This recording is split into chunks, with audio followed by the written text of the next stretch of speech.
الحكاية بدأت من عند بيت المؤلف والمنتج المسرحي سمير خفاجة. وسمير خفاجة للي ما يعرفوش هو مؤسس فرقة الفنانين المتحدين، واللي ساهمت في ظهور عدد كبير من النجوم المهمين زي أحمد زكي وعادل إمام وسعيد صالح ويونس شلبي. نرجع لحكايتنا. كان عادل إمام بيسهر دايما عنده مع عدد من فنانين المرحلة دي، وفي يوم عادي وهم سهرانين فتح شباك الشقة اللي جنبهم بحوالي متر. طلعت منه بنت جميلة جدا.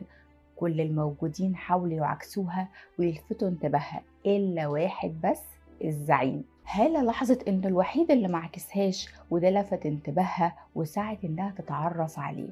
وعادل كمان في نفس اللحظة أعجب بيها، وخد سمير خفاجة على جنب وسأله عليها.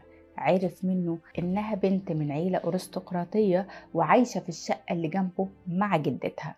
ومن هنا بدأت الرحلة اللي استمرت لغاية النهاردة. اتجوزت بقى وهو حبينا بعض انا وهالة. ده الحب الحقيقي. ده